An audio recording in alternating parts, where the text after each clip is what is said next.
puis il y a autre chose. Chaque fois qu'il essaye de me parler quand nous sommes à table, il ne lui parle jamais. Elle lui coupe la parole en disant « Tu vas faire de la peine à notre petit-neveu, Andrew. » Ou « Je suis sûr que Diggory n'a aucune envie d'entendre parler de ça. » Ou encore « Au fait, Diggory, tu ne voudrais pas aller jouer dans le jardin ?» Et ton oncle, quel genre de choses essaie-t-il de te dire? Je ne sais pas, il n'arrive jamais à aligner plus 3 mots. Mais il y a encore plus grave. Un soir, à vrai dire hier soir, je suis passé au pied des escaliers du grenier pour aller me coucher et je suis sûr que j'ai entendu un cri. Peut-être qu'il y a une folle enfermée là-haut? Oui, j'ai pensé. Ou c'est un faux monnayeur. Ou peut-être qu'il a été pirate comme le personnage au début de l'île au trésor qui se cache depuis toujours pour fuir ses camarades de bord. Fantastique! S'exclama Polly. Je ne savais pas que ta maison était si passionnante. Tu penses peut-être qu'elle est passionnante, mais tu l'apprécierais beaucoup moins si tu devais y dormir. Par exemple, que dirais-tu si tous les soirs, allongé dans ton lit, tu devais attendre que l'oncle Andrew glisse le long du corridor devant ta chambre avec ce bruissement qui fait froid dans le dos, et si tu voyais ses yeux tellement effroyables? C'est ainsi que Polly et Diggory firent connaissance. Comme c'était au début des grandes vacances et que ni l'un ni l'autre n'allait à la mer cette année-là, ils prirent l'habitude de se voir presque tous les jours. Leurs aventures commencèrent tout simplement parce que c'était un des jours de l'été les plus pluvieux et les plus froids depuis de nombreuses années. Ils avaient donc choisi des activités d'intérieur, d'exploration intérieure pour ainsi dire. Dans une grande maison, ou dans une rangée de maisons, un seul bout de chandelle suffit pour que des trésors d'exploration possibles s'ouvrent à vous. Depuis longtemps déjà, Polly avait découvert chez elle une certaine petite porte dans le débarras du grenier, qui donnait sur une citerne cachant un espace très sombre dans lequel on pouvait se glisser en grimpant avec précaution. Cet espace ressemblait à un long tunnel limité par un mur en briques d'un côté et un toit incliné de l'autre, dont les ardoises laissaient passer des raies de lumière. Il n'y avait pas de véritable plancher. Il fallait enjamber les poutres une par une, car elles n'étaient reliées que par une mince couche de plâtre. En posant le pied dessus, on risquait de tomber et de percer le plafond de la pièce inférieure.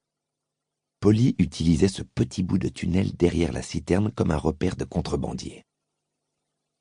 Elle y avait monté de vieux morceaux de caisse, des sièges de chaises de cuisine cassés et d'autres objets de ce genre qu'elle avait installés entre les poutres de façon à former une espèce de plancher.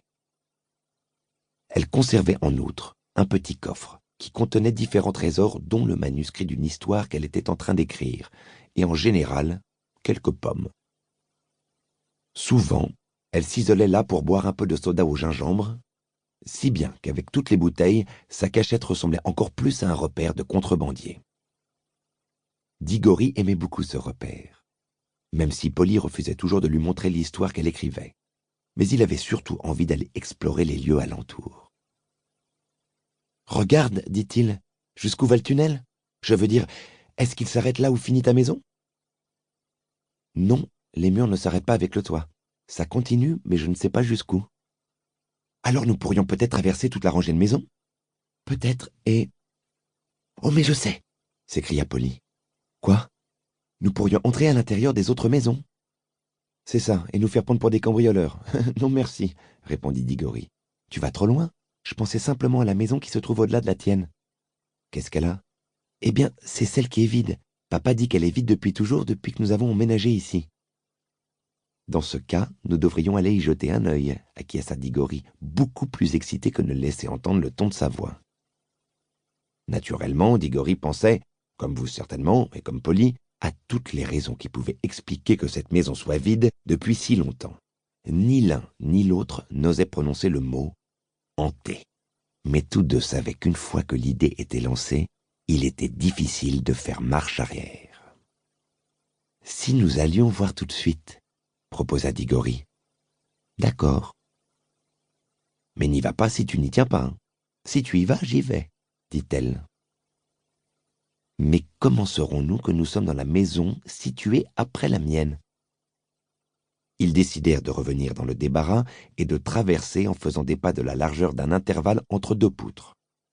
Cela leur donnerait une idée du nombre de poutres qu'il fallait enjamber pour traverser une pièce. Puis ils ajouteraient environ 4 poutres pour le passage qui reliait les 2 greniers de la maison. Pour continuer à écouter ce livre audio gratuitement, cliquez sur le lien dans la description et vous pourrez l'écouter en entier sans frais grâce à l'essai de 30 jours d'Audible.